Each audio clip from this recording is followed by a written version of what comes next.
Recording is on. Recording is on. Listo.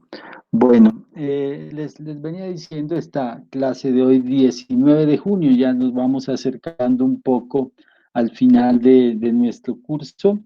Los anuncios parroquiales que les digo a finales de este mes, o sea, el día, estoy abriendo aquí este calendario, a ver, el día,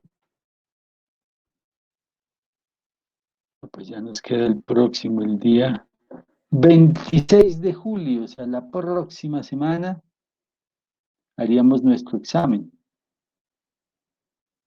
Ese día fue que quedamos, ¿ustedes recuerdan? Sí, ¿no es cierto?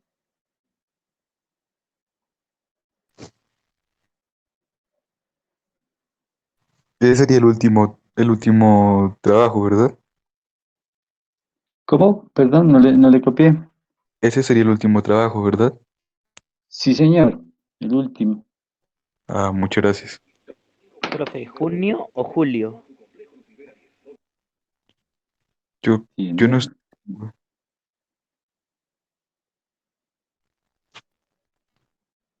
me parece que era en julio. No, tenemos casi el 26. Claro, no, tenemos. Hasta el 10, perdón, hasta el 10, claro, porque las notas toca subirlas el 16 de julio. 16 de julio se suben notas. Como si nos falta mucho tema. Entonces tenemos el 26 clase y el 3 clase y el 10 examen. 10 de junio examen. 10, ¿vale? O sea, tenemos aparte de estas otros dos encuentros más. Pero yo quería que el día 3 de julio, el día 3 de julio, voy a hacer una prueba en la plataforma, en COES, un examen antes del examen del 10, que el del 10 es un Google Forms que llega a sus celulares, como la otra vez, pero es en la plataforma y es un examen de ensayo, si ustedes quieren. Se va a calificar, sí, pero esa nota obviamente no cuenta dentro de sus calificaciones, pero sí les va a permitir a ustedes saber qué saben y qué no saben acerca de este tema. Entonces, esa obviamente es voluntaria, quien la quiera tomar, la del 3 de julio, pero creo que sería una herramienta didáctica, pedagógica, eh, que les va a servir a ustedes mucho para ver en qué áreas tienen que reforzar de pronto su estudio, qué es lo que deben revisar o repasar de mejor manera. Entonces, el 3 de julio voy a habilitar una prueba en el COES de tipo voluntario para todos los que la quieran tomar. Es como hagan de cuenta, como una prueba de estudio, ¿no es cierto? Ya la prueba por Google Forms en el 10. Entonces, bueno, para los que vean este video, posteriormente, los compañeros que no están aquí, o si no, para que ustedes, por favor, les comenten. Entonces, en ese orden de ideas, tenemos clase hoy y tenemos clase así, estos encuentros sincrónicos el próximo viernes.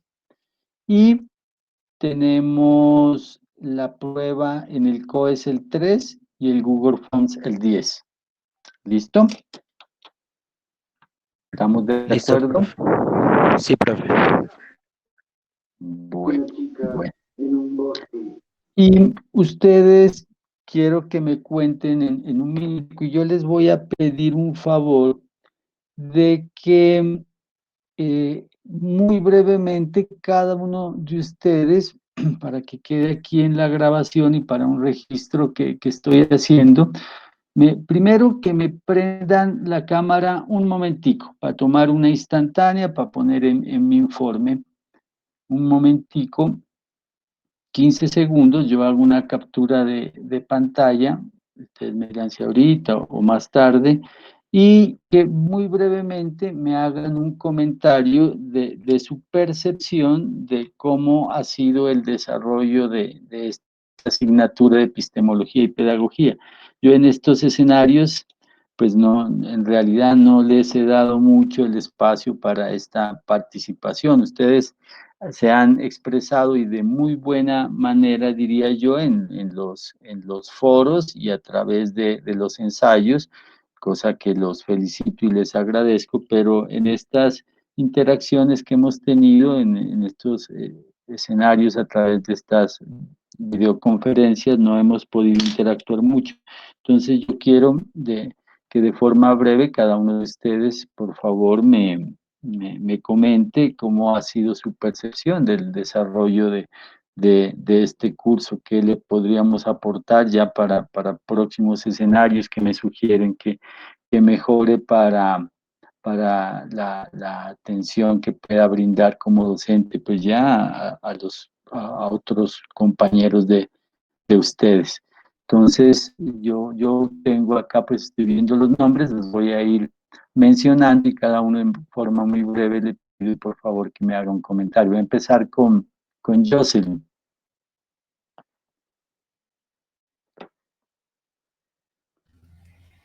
Un comentario sobre la clase, profe, es que no la entendí bien.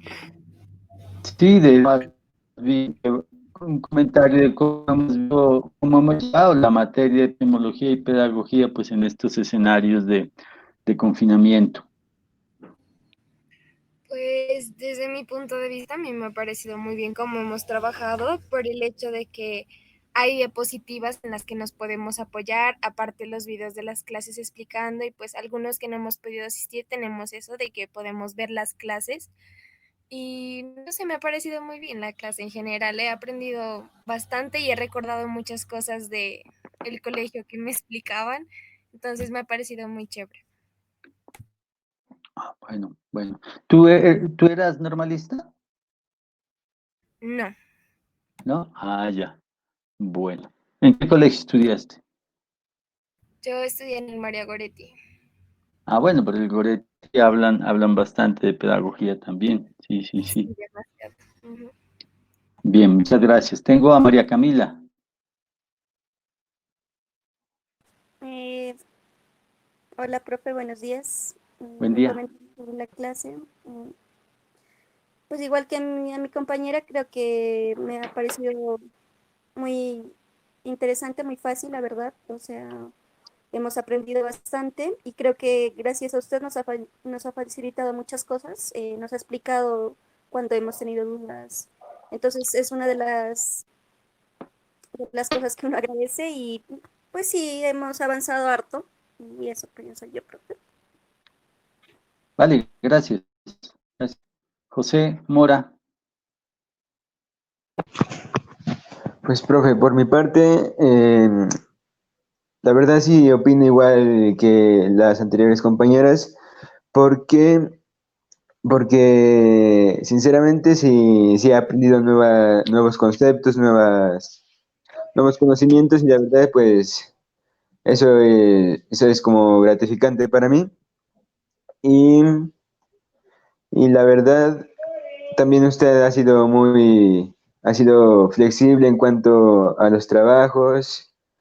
En cuanto en cuanto a nuestras peticiones, porque a muchos se les dificulta el tiempo por todos los trabajos y eso, y no, sí me he sentido muy bien. Eso. Gracias, José. A ver. Alejandra Chamorro.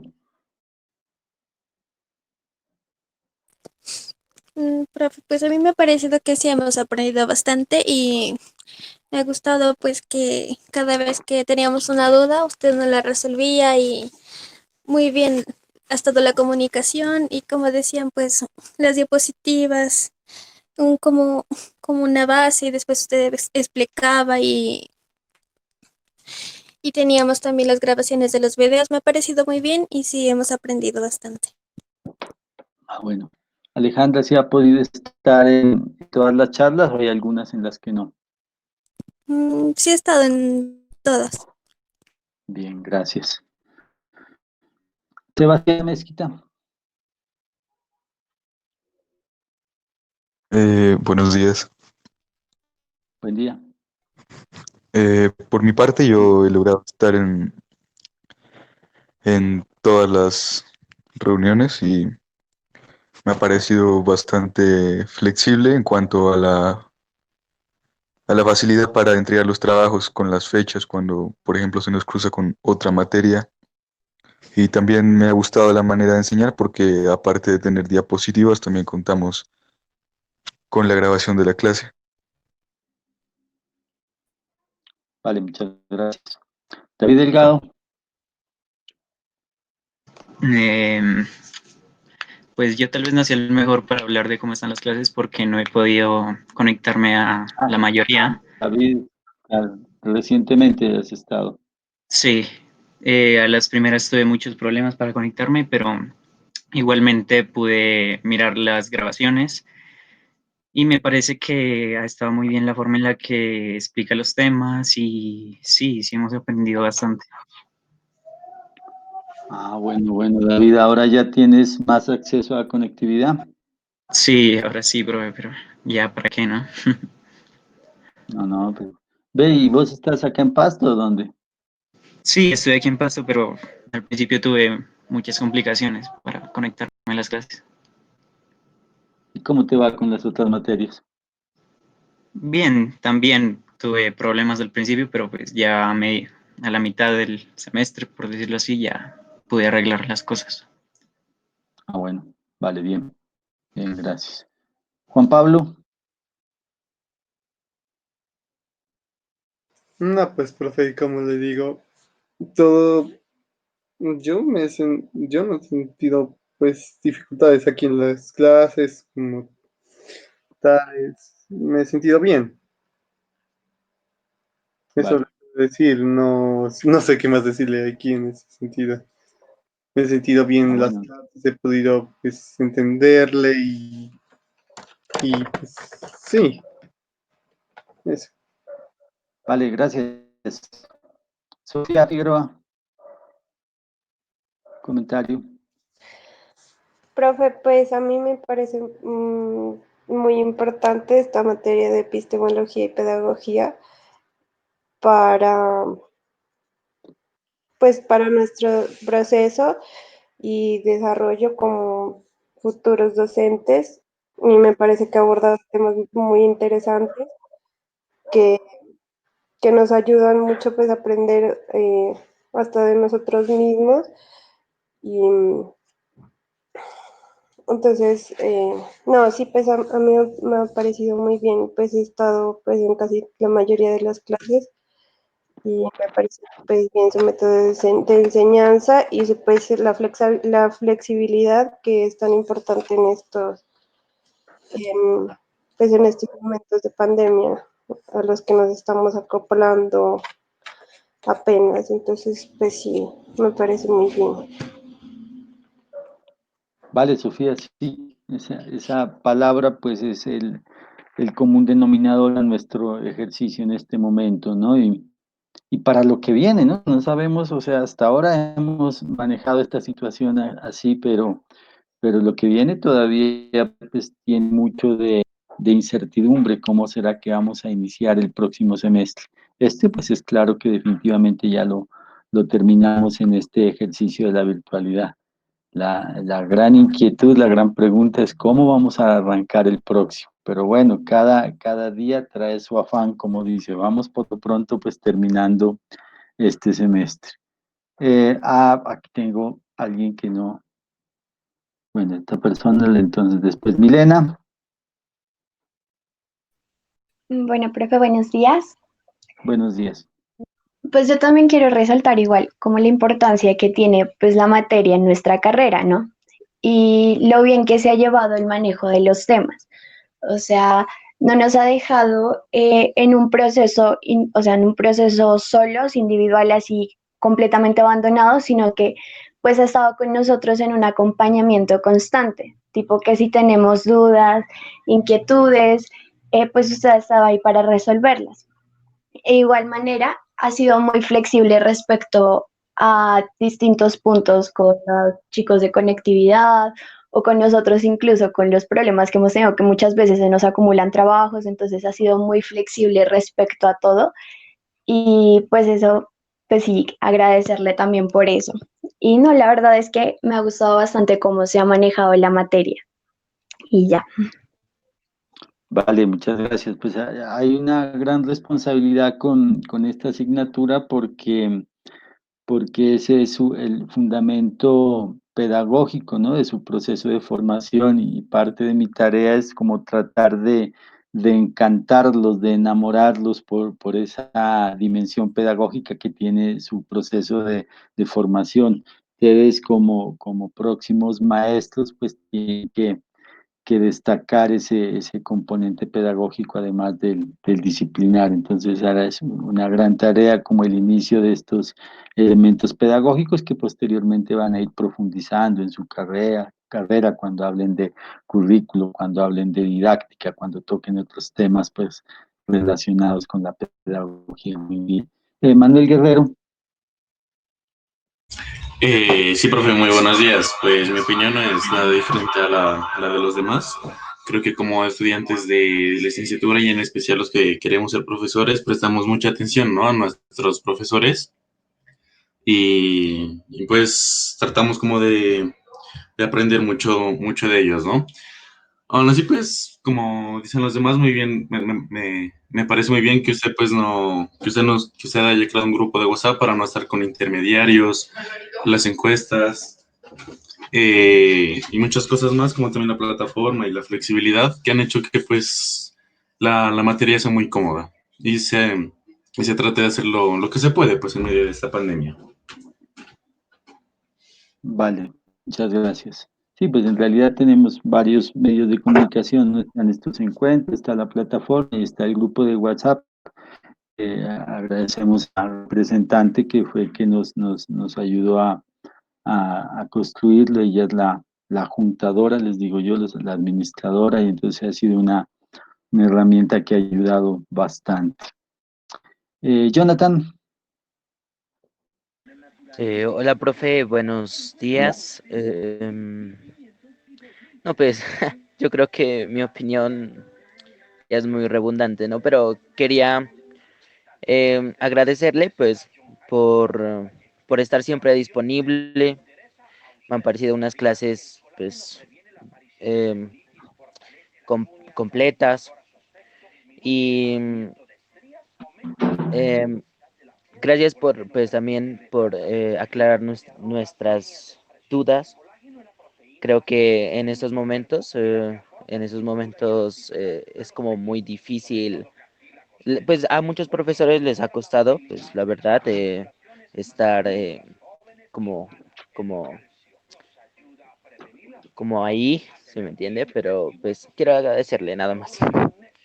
Vale, muchísimas gracias. Sí, a ustedes también tienen que tenernos paciencia, los profesores, todos no tenemos las habilidades y ha sido difícil para ustedes entenderán que para los profes también no cambiar cuando uno ya tiene una estructura, una asignatura que lleva en la que es, digamos, entre comillas, especialista, que conoce, que domina y tiene un método de trabajo, ya tiene planificadas sus clases, sabe que dan en la primera, en la segunda sus actividades, y que de un momento a otro le cambien su chip y le digan, no, usted tiene que hacer las cosas de otra manera. Eso es en realidad un cambio bastante difícil, ¿no? Aquí obviamente, pues esto es por igual para todos, profes y estudiantes, y a ustedes también agradecerles es la paciencia. Nosotros tocamos un tema denso y profundo que es, por ejemplo, la epistemología, ¿no? La filosofía, la reflexión, la teoría del conocimiento. Entonces hay que desbaratar esos temas complejos y hacerlos accesibles a todos. A veces no es tan fácil. Cuando ustedes me comentaban el tema de la modernidad, las lecturas son complejas, tenemos que trabajar con unos personajes que de por sí son muy, muy complejos, con las teorías de Nietzsche, de Kant, de Descartes, de Rousseau, de todos estos personajes, de Habermas, y estos pues son los referentes de la teoría del conocimiento. Entonces, tratar de hacer que ese conocimiento sea accesible a todos, pues es un reto, y ustedes han tenido paciencia y han colaborado para que esta parte, especialmente digo yo, de la epistemología, la podamos llevar de la mejor manera. Bueno, Juan Diego, su comentario, por favor. Sí, profe, buenos días. Buen día. Sí, personalmente pienso que sí, esa materia ha sido una materia muy flexible, de la cual he aprendido demasiado, contenidos muy, muy interesantes, la verdad. Me la puedo tocar un poco a pensar y a cuestionar. He aprendido bastante. Y sí, es un poco obvio lo que estamos viviendo, las dificultades que estamos pasando para adaptar a la tecnología, pero es interesante.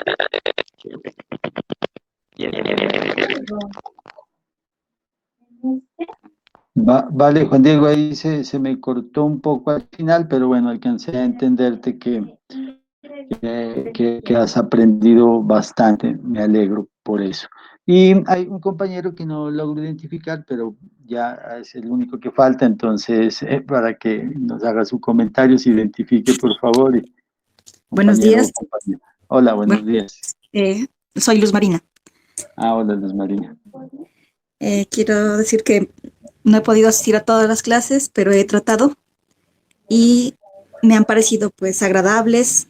Usted es un profesor objetivo en los temas y también nos trata bien a los estudiantes y eso me parece importante, ¿no? Usted tiene vocación docente y eso nos transmite también a nosotros como ese amor a la docencia. Y también quiero agradecerle por ser flexible y eso, y tratarnos bien. Es importante eso. Gracias.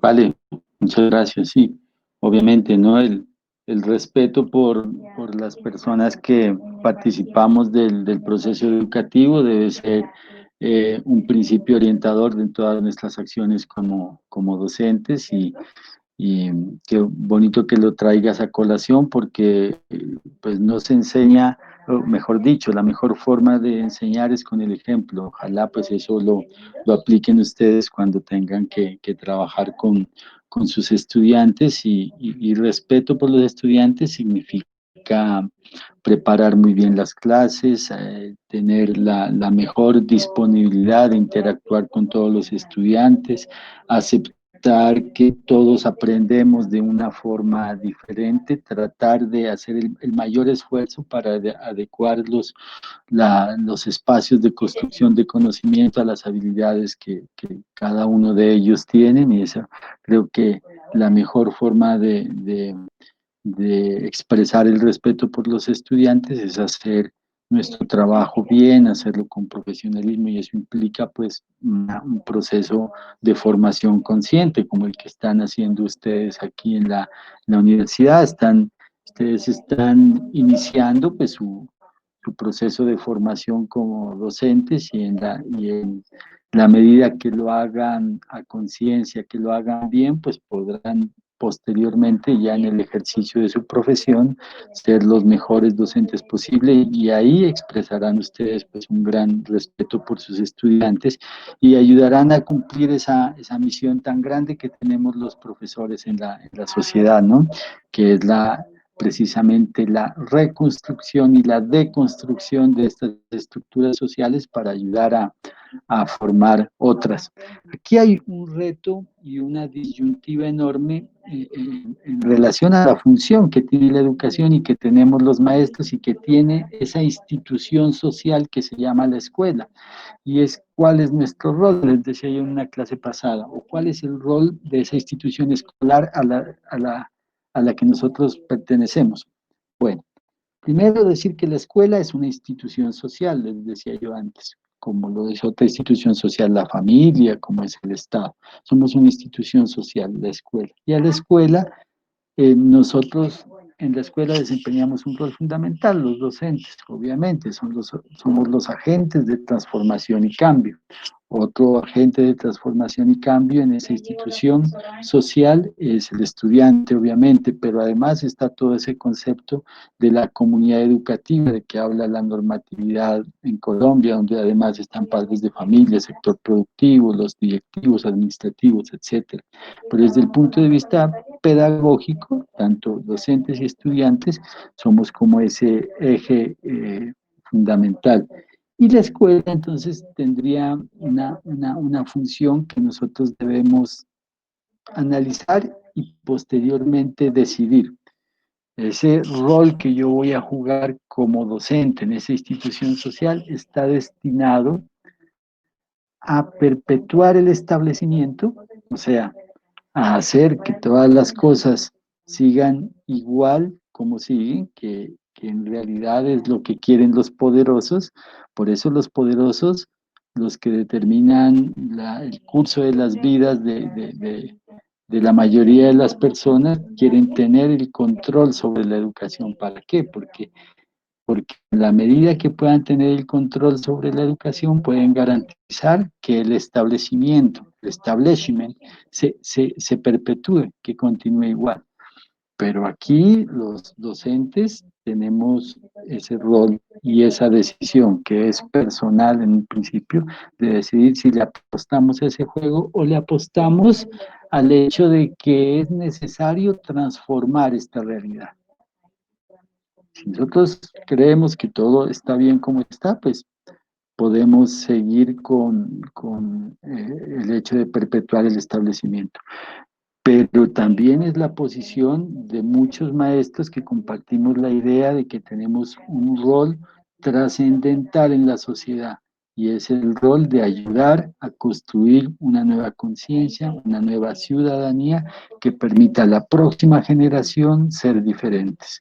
Y es por eso que yo hablo cada vez que puedo en cualquier escenario que el tema del confinamiento, el tema de la pandemia, el coronavirus, del COVID-19, nos da la gran oportunidad de rechazar la normalidad en la que estamos. Entonces les digo, por favor, no insistamos en que es importante o que es necesario o que vamos a volver a la normalidad.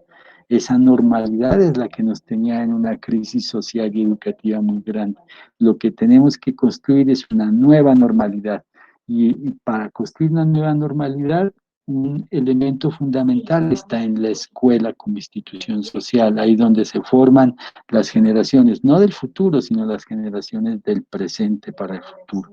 Y entonces ese rol de nosotros como maestros, de tener la oportunidad de incorporar ese análisis crítico y reflexivo en nuestros estudiantes y muchísimo más, una responsabilidad mucho más grande con el trabajo que se hace frente a los maestros en formación, los que van a hacer el relevo generacional de los que ya vamos pasando y los que van a tener que interactuar con estas generaciones que van a ser totalmente diferentes a las pasadas. Es el gran reto de ustedes, mis queridos amigos y amigas estudiantes, el de ser agentes transformadores de cambio. Esa es una excelente introducción para que continuemos. Voy en este momento a compartir pantalla. Voy a terminar rápidamente un juego de diapositivas que habíamos iniciado la clase pasada para iniciar, dejar iniciado pues el tema de las corrientes pedagógicas. Espero que hoy podamos trabajar al menos un momento de quiebre paradigmático que se dio en la teoría educativa, que fue el salto o el cambio de lo que fue la escuela tradicional hacia la escuela nueva. Entonces, si llegamos hasta ese punto, creo que ahí hemos logrado un avance muy grande para en la próxima clase, si ya desarrollar netamente el tema de los modelos pedagógicos, ¿no?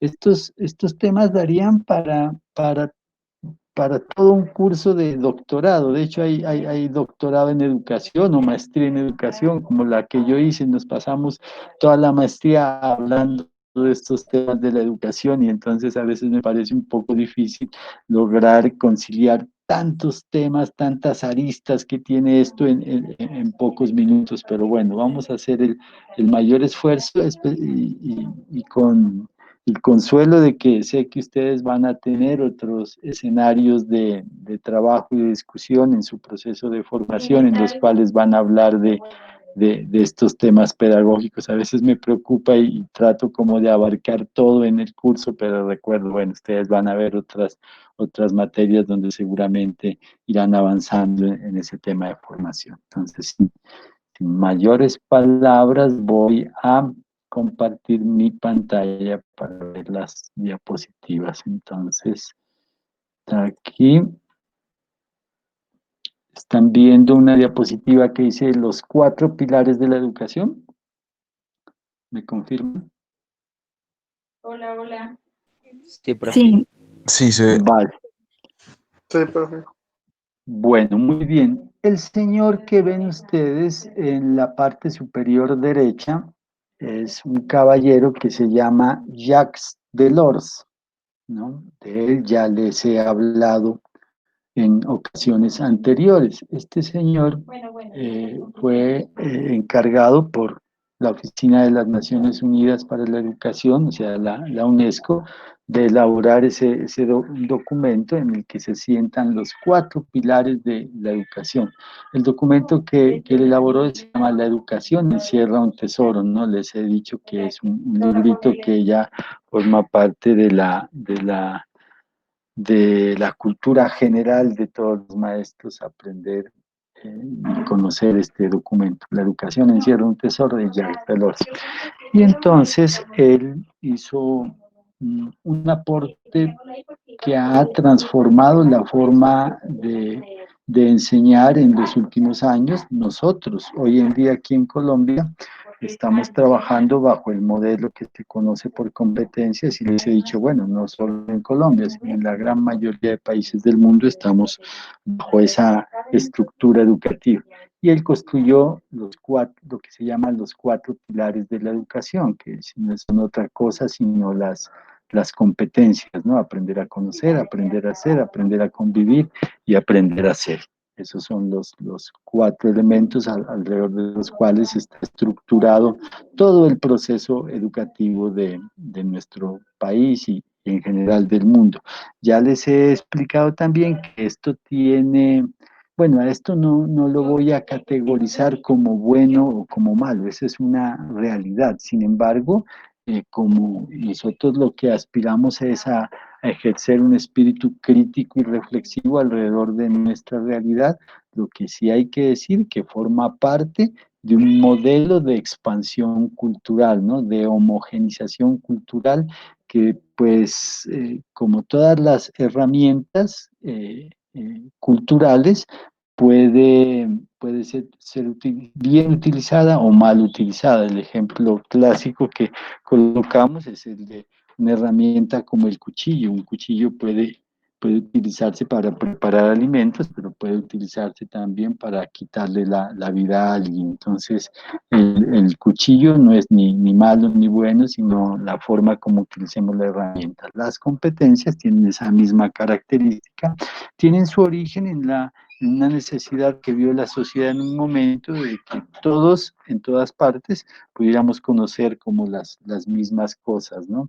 Esta desventaja que tiene este elemento es que nos puede hacer perder un poco la perspectiva de la identidad.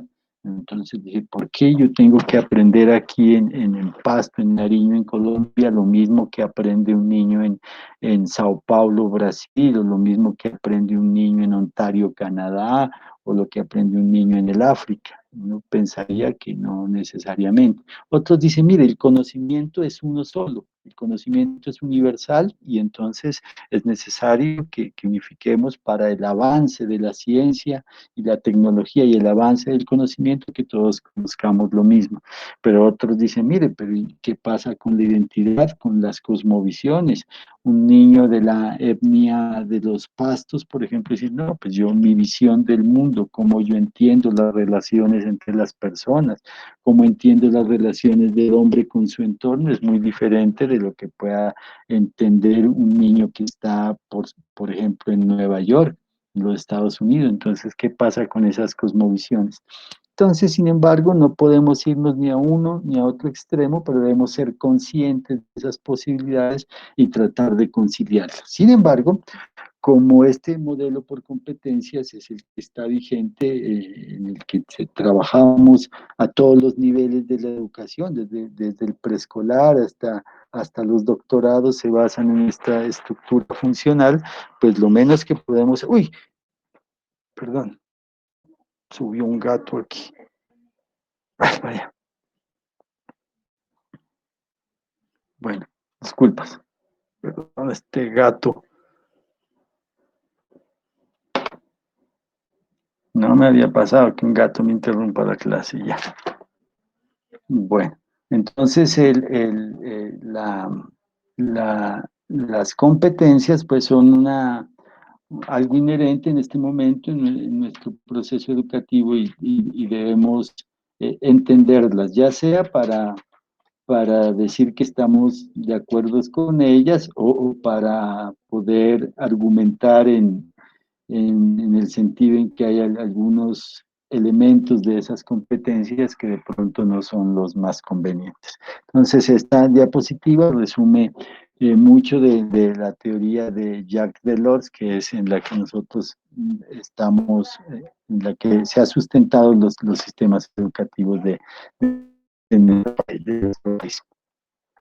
Entonces hay una primera posición frente a esas competencias, unas certezas, y que decir que las competencias tienen esos tres saberes constitutivos, el saber conocer, el saber hacer y el saber ser, ¿no? Solo que el saber ser, pues, se lo divide también en el saber convivir. Ese saber convivir da origen a todo lo que nosotros conocemos como las competencias ciudadanas y que son supremamente importantes, ¿no? Esa forma como nosotros convivimos con nuestros conciudadanos, con nuestros congéneres, pues es lo que determina en gran medida hechos tan importantes como en nuestro país, como por ejemplo la paz, ¿no? Eso tan anhelado por todos nosotros en el país y que ha tenido elementos filosóficos, elementos políticos, elementos económicos, pues esa paz se fundamenta en la capacidad que tengamos nosotros como ciudadanos del país de desarrollar precisamente ese tema de las competencias ciudadanas. Entonces es trascendental pues el trabajo en ese aspecto. Y esto me permite también hacer una reflexión en el sentido de que este tema de las competencias no es algo aislado de nuestra cotidianidad ni que tenga que ver únicamente con los temas educativos, tiene que ver es con la vida diaria, ¿no? Con todo lo que hacemos desde que nos levantamos y nosotros vamos a hacer una compra, en cómo tratamos a la gente en el transporte público, a nuestros compañeros, o sea, las competencias y la educación en general van mucho más allá de lo que podamos de un ejercicio que podamos hacer en un aula de clase y tiene que ver es absolutamente con todo nuestro quehacer vital. Eso es algo muy importante que debemos entender, ¿no? De cómo nuestros ejercicios educativos tienen que ver con la vida, lo que nosotros construimos en este proceso que llamamos educación no es solamente circunscrito al espacio de un aula de clases, sino que tiene que ver con la vida misma, como lo decía Husserl, ¿no? Con el mundo de la vida. Voy a pasar un poco más rápido estas diapositivas en relación a las competencias porque es una profundización en este tema del cual podríamos trabajar muchísimas cosas, pero ahí quedan las diapositivas para quien quiera profundizar o revisar de una forma más exhaustiva el tema de las competencias, lo puede hacer. Aquí hay una descripción de cada una de ellas, que la disgrego, la disección en sus distintos elementos, tanto el saber conocer, el saber hacer y el saber ser, ¿no? Me voy a detener solamente en unos puntos con el fin de poder avanzar hacia otros aspectos que considero importante que revisemos y que como el tiempo nos va avanzando, no hemos todavía llegado a ellos y no quiero que pasemos el curso sin que ustedes tengan la posibilidad de encontrarse con estos elementos. Entonces hay un tema muy importante que alguien lo mencionó en su presentación cuando hablaban del respeto, ¿no? Y el respeto es uno de es un valor, es un principio, ¿no? Es algo que sustenta una dinámica ética. Y entonces traigo estas frases del señor Rubis de 1980, donde dice que es imposible educar sin principios educativos y sin valores. Es impensable la existencia de una escuela de educación si no tiene unos principios. Si en esta escuela no se respetan unos valores que den sentido a la idea del hombre, del mundo, de la vida y del sentido de la historia. Ustedes saben que uno de los elementos que orientan el quehacer de la institución escolar en nuestro país es un instrumento de planificación que se llama el PI, ¿no? Plan Educativo Institucional, Proyecto Educativo Institucional. El PI, todas las instituciones educativas de todo orden, desde la educación básica, desde el preescolar hasta la educación superior, tienen un PI. Nosotros en la Universidad de Nariño tenemos nuestro PI. Incluso en cada una de las facultades existe el proyecto educativo de la facultad que se llama el PEF. Y es más, en cada uno de los programas, si una facultad tiene varios programas, cada programa tiene su PEP, que es el proyecto educativo del programa, que es la analogía a lo que es el proyecto educativo institucional. Y lo primero que se hace al construir un PI de una institución, una universidad, un colegio, un PEF, un proyecto educativo de facultad, un proyecto educativo del programa, lo primero es determinar qué principios y valores van a orientar el quehacer educativo de ese programa o de esa institución. Esto es tan importante como decir que es el rumbo, esa es la aspiración que nosotros queremos, es la determinación del perfil del egresado. ¿Eso qué quiere decir? ¿Qué tipo de persona, qué tipo de profesional queremos nosotros formar? ¿No? ¿Qué competencias queremos que este estudiante tenga al final de su proceso de formación? En su caso, ¿qué tipo de personas y profesionales queremos que sean ustedes cuando sean licenciados en lengua extranjera, ¿no? ¿Qué habilidades son necesarias que tengan? Entonces hay unas habilidades como lo restan las competencias, unas de tipo cognitivo, o sea, tienen que saber disciplinarmente conocer algunos elementos, tienen el saber hacer, ustedes tienen que poder utilizar esos conocimientos, no solo basta con que de pronto, por decir algo, alguien salga y que me diga, tiene nivel C2 en inglés, según el marco común europeo, o sea, que puede hablar muy bien, domina toda la lengua extranjera, en todos sus componentes gramaticales, en el escribir, escuchar, el hablar, en fin, todos los aspectos que se valoran. Pero si no sabe qué hacer con ese conocimiento, pues entonces está muy limitado. Y después está la competencia del ser, ¿no? ¿Cómo va a utilizar ya en la práctica, en la sociedad, ese conocimiento que él pueda aplicar? Ahí se relaciona. Entonces, bien importante este tema de los principios y valores, y en todos los proyectos educativos, el eje fundamental por el cual se inicia es por la determinación de qué tipo de personas y profesionales queremos que egresen de los distintos programas. Pues aquí hablamos mucho más de ese tema. Bueno, he llegado a este punto en el que al señor Jacques Delors, yo, si lo tuviera enfrente, le diría, mire, pero a usted ahí para mis estudiantes de los programas de licenciatura le faltó una competencia, y es precisamente la de aprender a enseñar. Esta sí es una competencia que muy especialmente nosotros los docentes debemos desarrollar y construir. Entonces, bueno, está el aprender a conocer, el aprender a hacer y el aprender a ser y aprender a convivir. Pero entonces yo le digo, esta competencia sí es fundamental para nosotros los maestros, aprender a enseñar. Ahí escribo yo, le sumamos esta competencia al discurso original de Delors, ya que está relacionada con nuestro propio quehacer, ¿no?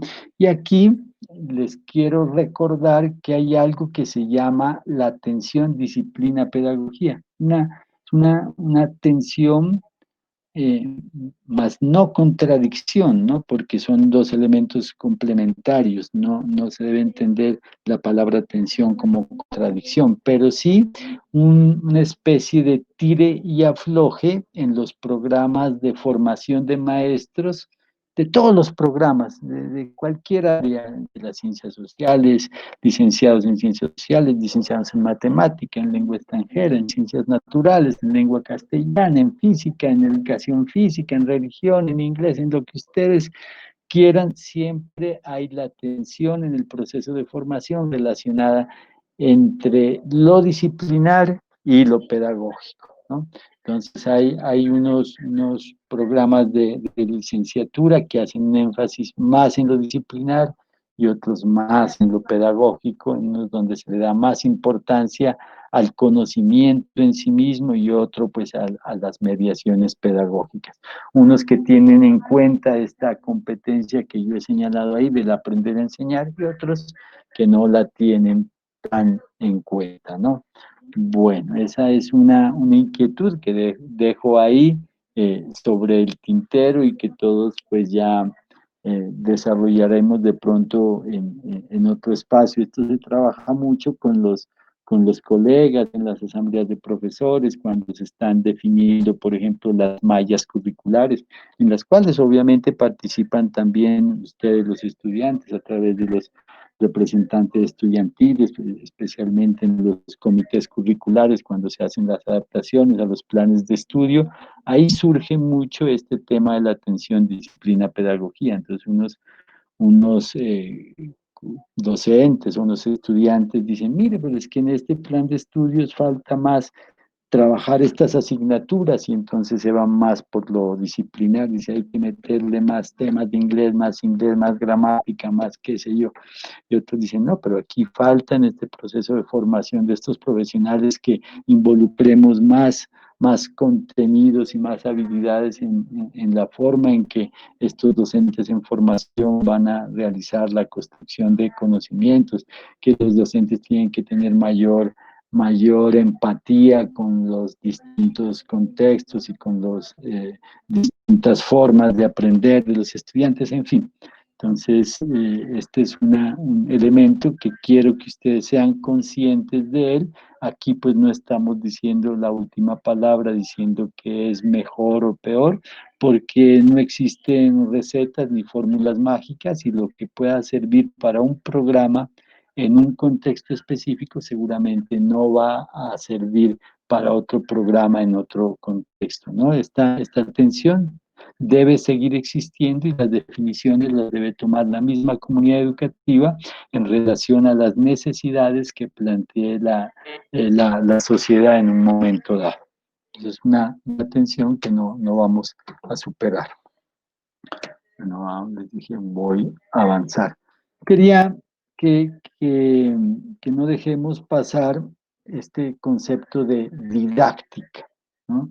La didáctica. Yo sé que ustedes van a tener un curso específico ya de didáctica, ustedes van a tener una didáctica general y después van a tener unas didácticas específicas de enseñanza de la lengua extranjera, pero pero en un curso de pedagogía creo que sería impensable que ustedes pasen sin que les hablemos de la didáctica.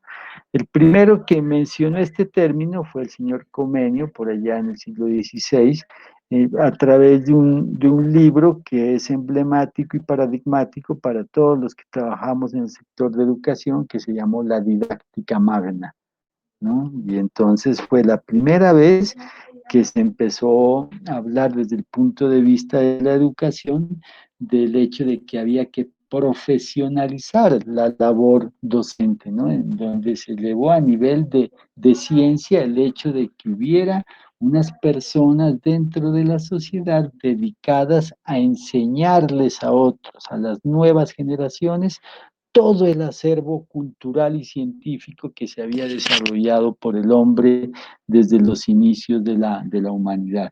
Entonces, todo ese acervo cultural, científico, tecnológico, era necesario eh, que se garantice la transmisión a las nuevas generaciones. Y esa transmisión a las nuevas generaciones no debería hacerse de cualquier manera, debería tener un método, una forma, ¿no? Una profesionalización, y ese fue el gran aporte de Convenio, ¿no? De determinar y de llevar a nivel o a categoría de ciencia la didáctica. Pero como en la educación, nos dicen que también tiene tanto de ciencia como de arte. Eso ya lo vimos también nosotros, la educación, ciencia y arte. De la didáctica podríamos decir también la didáctica, ciencia o arte. Ciencia porque tiene un objeto de estudio. Antes decíamos que la pedagogía tenía un objeto de estudio, que era la enseñanza, que era, perdón, la educación, perdón, el objeto de estudio de la pedagogía es la educación. Y acá el objeto de estudio de la didáctica es la enseñanza, ¿no? Y también con todo un método, y esos métodos es fundamentalmente el que propone Comenio, es el método intuitivo, ¿no? Donde a partir de una visión objetiva y netamente positivista se diseña una serie de reglas, de estructuras, de secuencias que permitan al estudiante apropiarse de unos conocimientos que tiene otra persona. En ese momento se planteaba así, recuerden, estamos hablando del siglo XVI, entonces donde hay alguien que sabe, que conoce un tema y que le va a permitir a otra persona que no lo conoce mediante una estructura metodológica que ese estudiante llegue y aprenda esos elementos, ¿no? Ahí estamos bajo toda la estructura de la educación tradicional, pero para su momento el aporte que hizo Comenio a la educación fue pues trascendental. Entonces, si a ustedes les hablan de Comenio y en un examen les pregunta, ¿qué hizo el señor Comenio? Pues el señor hizo no nada más ni nada menos que darle un aporte fundamental a toda la teoría pedagógica, y fue el hecho de llevar a nivel de ciencia, de llevarlo a esa categoría, lo que hoy conocemos como la didáctica, que no es otra cosa que el ejercicio que hacemos los docentes en la labor de enseñar. En la educación podemos decir que se manejan dos procesos, ¿no? Que son indisolubles, que es la enseñanza y el aprendizaje, donde el protagonista de la enseñanza pues, es el docente, y el protagonista del aprendizaje pues es el estudiante. Esto en la vida real. Entonces son modelos que nosotros construimos para poder entender y para poder explicar esta realidad. Pero en la vida real se combinan, ¿no? En un aula de clase, el maestro y el estudiante aprenden y enseñan al mismo tiempo. El profesor aprende y enseña, el estudiante aprende y enseña, ¿no? Eso es lo que pasa en la realidad. Acá en la construcción de estos modelos relacionamos más el ejercicio de enseñar con el docente y el ejercicio de aprender con el estudiante, ¿no? Ese es lo que se conoce como el reduccionismo de la realidad. Y aquí la escuela nueva, con estos personajes con los que ustedes tienen que irse familiarizando con estos nombres: Pestalozzi, De Crolai, María Montessori, Freinet, Cousinet. Pero aquí me voy a salir de esta presentación y voy a ir a otra ¿no? Donde yo les voy a hablar de la escuela nueva. Y aquí me está, también, disculpen, van a perdonar que la tenía abierta, ¿no? Es otra presentación. Aquí está la escuela nueva.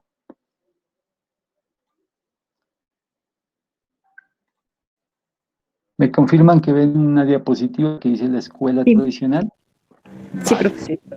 Bueno, estas diapositivas todavía no las he subido a la plataforma, pero una vez termine esta clase, pues las voy a subir, ¿no? Entonces, la escuela tradicional es la que se venía desarrollando desde Comenio, por esos días, desde el señor Juan Jacobo Rousseau, que produjo una obra que se llama El Emilio, que es como el origen del proceso de sistematización de la educación en esta institución social que nosotros llamamos la escuela, con estos estudiantes en estas aulas de clase y con esta forma de operacionalizar el proceso educativo.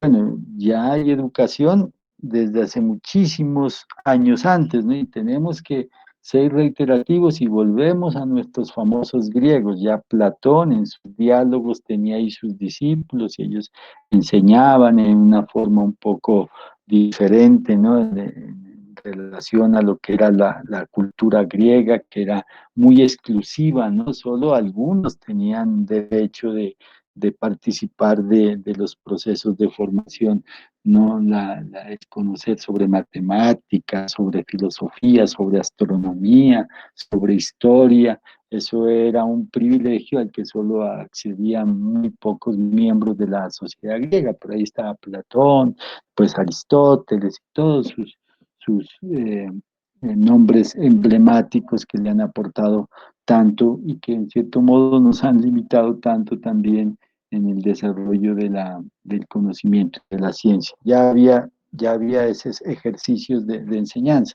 pero esta estructura así, con pupitres, con niños, con un rol del maestro, viene ya, ¿no? Del siglo XVI, con Rousseau, con Comenio, que son los que empiezan a estructurar esta forma educativa, una forma educativa que duró y que ha durado pues durante más de 500 años, 600 años, ¿no? Hasta hoy seguimos conservando esta estructura de la escuela tradicional. La escuela tradicional como tal, pues no la hemos abandonado del todo, ¿no? Hay muchos elementos que han cambiado, pero hay muchos elementos que siguen hasta el día de hoy. Ya en el siglo XXI conservamos muchos elementos de la escuela tradicional. ¿En qué se basaba esta escuela tradicional? En la escolástica. ¿Y qué es la escolástica? La escolástica es una rama de la filosofía que trata de conciliar lo que es la razón, el conocimiento, en el que se desarrollaba Descartes, en el que se desarrollaba el mismo Rousseau, ¿no? La teoría de la razón, y la fe. Entonces, estamos hablando ya de hace 4 siglos, 5 siglos, donde se originó esto, donde el rol que desempeñaba la iglesia en las sociedades era pues preponderante, aún hoy lo sigue siendo, pero en ese momento definía prácticamente, orientaba el sentido de la vida de las personas. Entonces, la escolástica trató en cierta medida, al inicio del desarrollo de la escuela como institución social, de conciliar estos temas de la fe con los temas del conocimiento, ¿no? Con los temas de la razón. Esa relación entre ciencia, conocimiento y fe a lo largo de la historia fueron tomando caminos diferentes, hubo muchos lugares de desencuentro hoy en día, por ejemplo, aunque tiene puntos de encuentro, hay más puntos de desencuentro, diría yo, en lo que dice la fe, no solo pues la fe cristiana, sino también otros dogmas confesionales alrededor del mundo, pero para nuestro caso, que nos aplica la fe cristiana, pues se contradice con desarrollos científicos.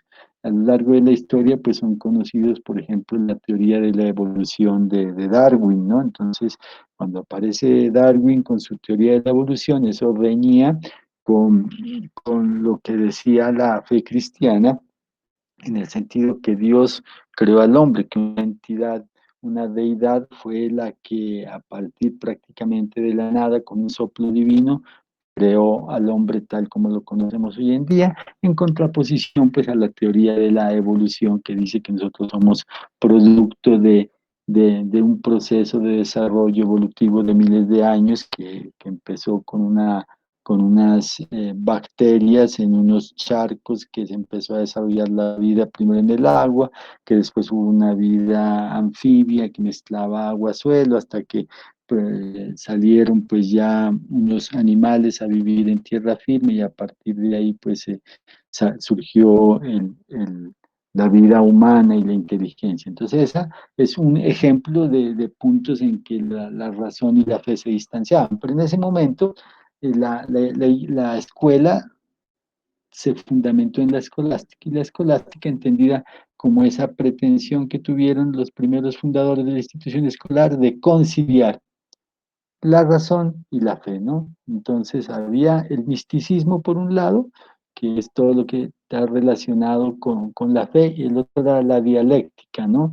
Que es también de los griegos, que era ese permanente cambio que se da en las cosas. A medida que vamos nosotros conociendo más cosas, vamos abriendo a un mundo mayor de posibilidades, y ese mayor conocimiento muchas veces reñía con los dogmas de fe.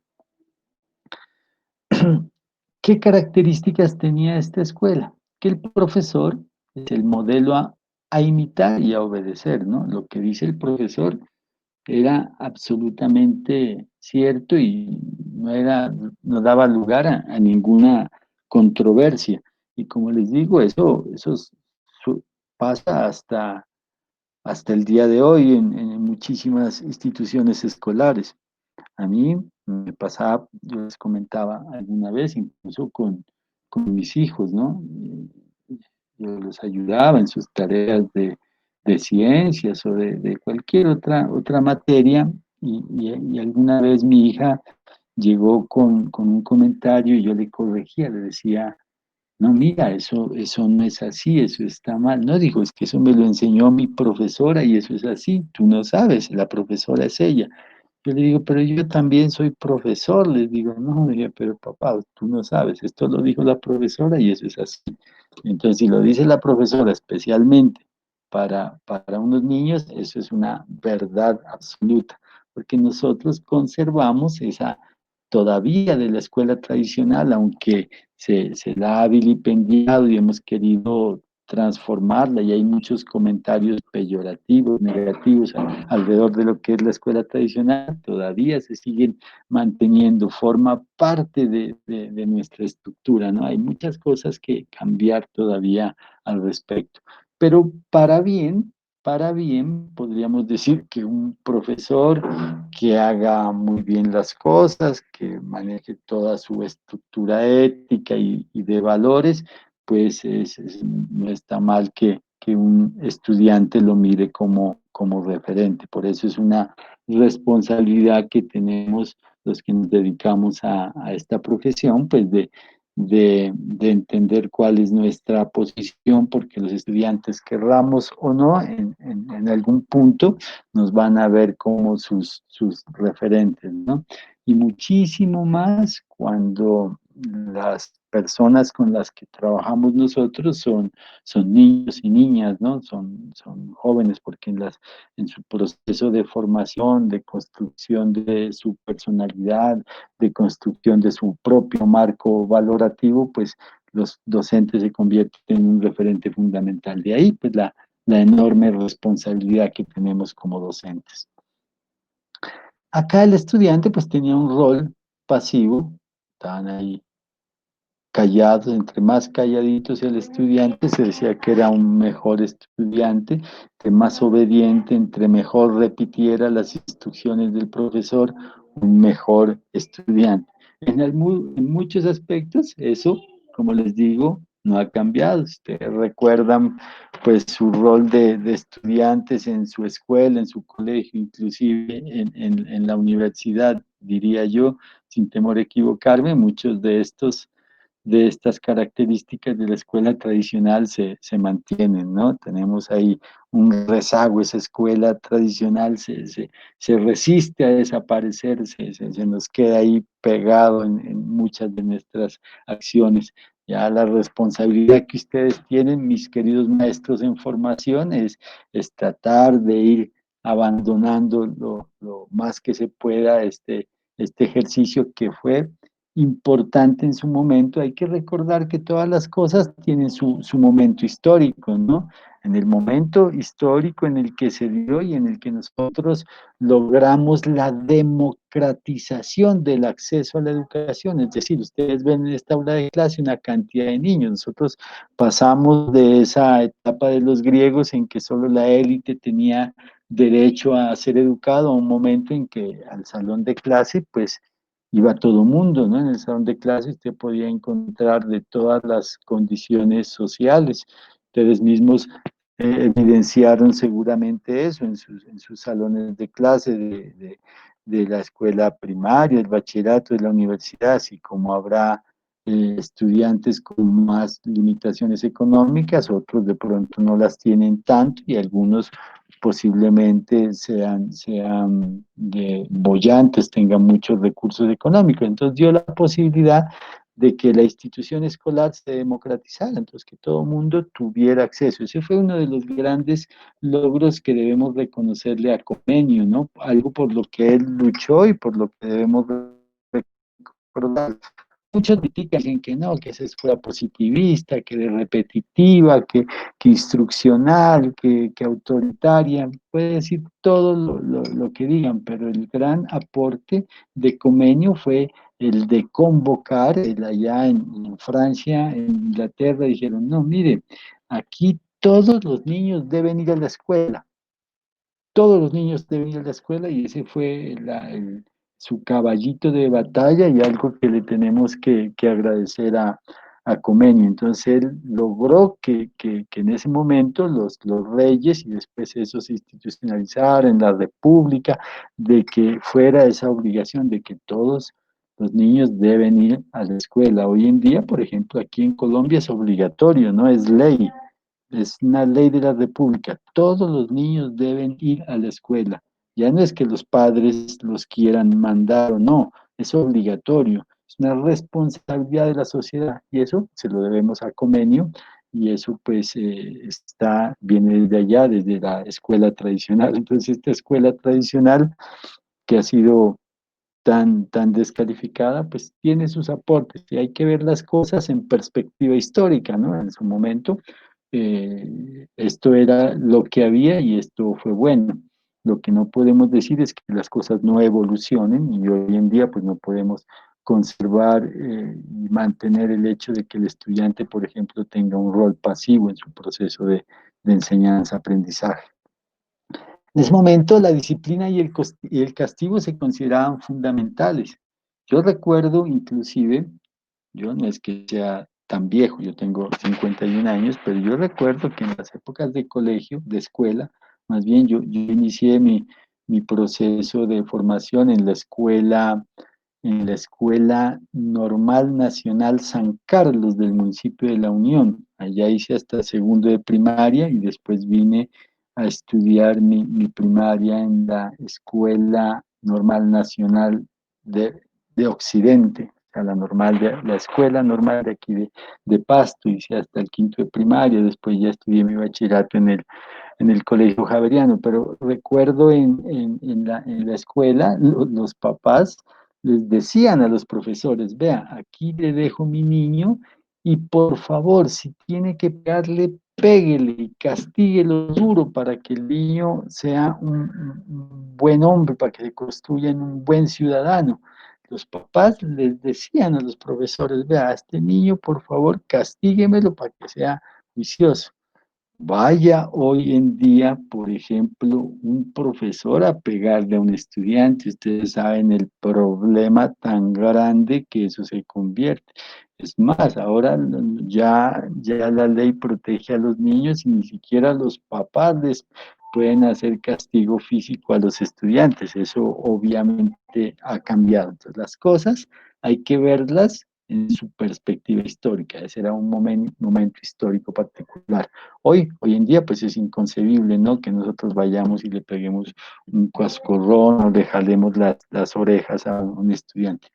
A mí, por ejemplo, yo alcancé, como les digo, yo digo que no soy tan viejo, pero parece que sí, porque a mí me tocó en la escuela normal acá en Pasto, y yo me recuerdo, pues, digamos que con cariño a mi profesor Fajardo, puedo decir el nombre, eh, en paz descanse. Él tenía, el profesor de matemáticas, tenía una regla muy larga de madera y nos ponía unas multiplicaciones. Y por cada multiplicación que nosotros hiciéramos mal, lo que teníamos que hacer era estirar la mano y con resignación recibir un reglazo en la palma de la mano. Entonces uno se preocupaba muchísimo porque las multiplicaciones pues no le salieran mal, porque ya sabía que si por cada multiplicación mal pues tenía que sufrir ese castigo físico, ¿no? Esa es la famosa educación del condicionamiento operante que desarrolló el científico ruso Pavlov, que hizo ese ejercicio con los animales, con los perros, ¿no? Ese condicionamiento operante que fue una forma de desarrollar la educación durante muchísimo tiempo y que aún hoy se mantiene, que era la relación entre el castigo y el premio en función de lo que aprendieran. Hizo ese ensayo con animales, con un perro, al que le ofrecía comida y él analizó la cantidad de saliva que producía el perro cuando él le ofrecía comida, pero asoció el hecho de darle comida con una campana. Entonces, cuando le daba comida, hacía sonar una campana y medía la cantidad de saliva que emitía el perro, y en ocasiones no le daba la comida, sino que simplemente hacía sonar la campana y el perro, por ese condicionamiento operante, fundamento del positivismo y de la escuela tradicional, emitía esa saliva, ¿no? Entonces eran esos factores que disparaban una reacción en el estudiante.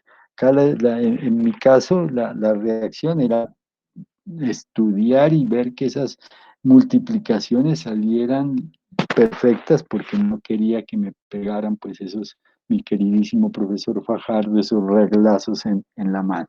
Bueno, entonces las características de esa educación era que la disciplina y el castigo eran muy importantes, ¿no? Y el método de enseñanza era igual para todos, ¿no? Hoy entendemos que todas las personas aprendemos de distintas formas, la teoría de las inteligencias múltiples de Gardner. Pero allá no, todos tenían que aprender de la misma forma y el profesor enseñaba en esa misma orden de ideas. El repaso y la memoria eran el sustento de la calidad del proceso educativo y la calidad del estudiante. Usted tenía era que memorizarlo, o sea, el fundamento para ser buen estudiante era su capacidad memorística.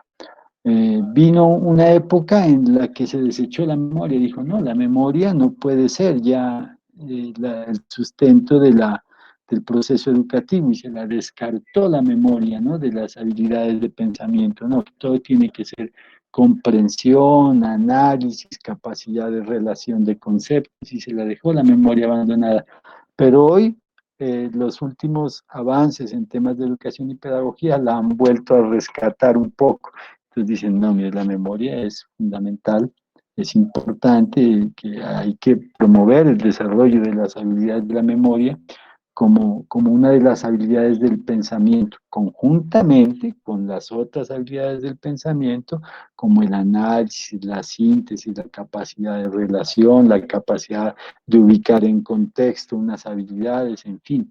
Entonces ha surgido como esas evoluciones, ¿no? Vino desde el punto en que la memoria lo era todo, y después pasó a que la memoria no era nada, y hoy estamos en un punto intermedio en que decimos, no, no es necesario que usted se aprenda pues absolutamente todas las cosas, la información está ahí en internet, en los discos duros, en los computadores, en los libros, en todas las cosas, no es necesario que usted se aprenda todo, pero sí hay algunos elementos que usted debe conservar en su memoria que le van a ayudar a facilitar su proceso de construcción de conocimiento, porque si usted para cualquier cosa tiene que recurrir al computador, a Google, a Wikipedia, a los libros, entonces usted se va a retrasar en sus procesos de construcción de conocimiento y no van a ser tan eficientes. Entonces hay unos elementos puntuales que hay que recordar. La clave está en saber cuáles, ¿no? ¿Qué cosas son las cosas fundamentales que usted debe tener a mano? Entonces aquí ya se habla dentro de las habilidades de pensamiento que lo que usted debe recordar fundamentalmente es dónde conseguir la información. Decimos, toda la información se la puede conseguir en libros, en revistas, en internet, en enciclopedias, donde sea. Entonces la clave es que usted en su memoria, por lo menos en este momento, tenga la claridad de saber dónde está la información, de que usted la pueda categorizar para que esté a su disposición. Los principales representantes de esta escuela tradicional, pues ya les había mencionado al señor Comenio, en donde tiene su obra máxima, la Didáctica Magna. ¿Ustedes reconocen esta figura? Porque la otra vez les presenté a Matrix, que les mandé a ver la película y me quedé colchado, pensé que la habían visto y no, pero esta no sé si la reconozcan, yo creo que sí, ¿no es cierto? ¿Sí reconocen a Pink Floyd? Sí, pues yo sí, sí, ¿The Wall? The Wall, sí. Y entonces quiero terminar esta clase, voy a poner aquí a mi amigo Pink Floyd. Ustedes como son de lengua extranjera, entonces me van después a ayudar a explicar qué es lo que dijo el Señor en la canción. A ver, tengo un reto de saber si ustedes van a ver y escuchar esto. Me dicen si escuchan o no. ¿Sí se escucha? No. No. No, ni se ve el video. El video sí, pero no se escucha nada. No se escucha nada, voy a ver otra vez.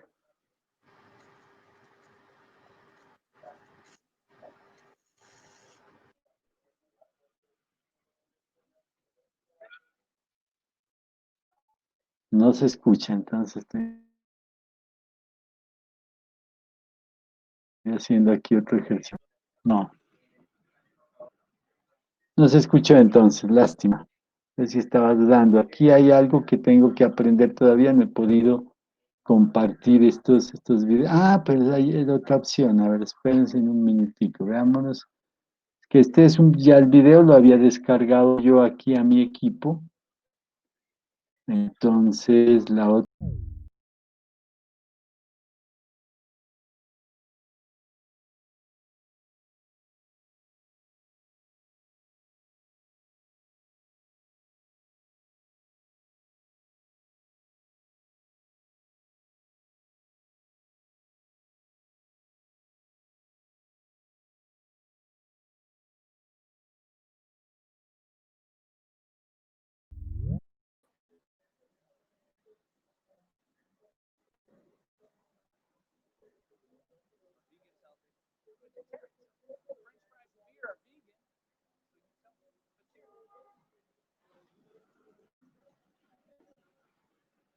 ¿Ahí sí se escucha? No, está sonando algo. Tampoco.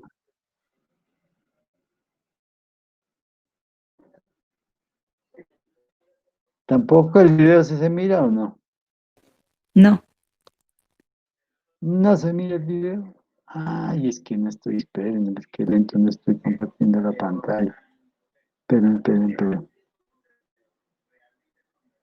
Aquí ya, denme un segundito.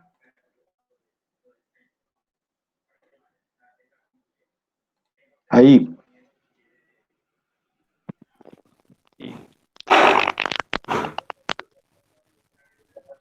¿Sí se escucha o no?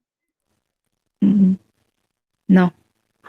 ¿No? Bueno, entonces ahí perdí el año con el video.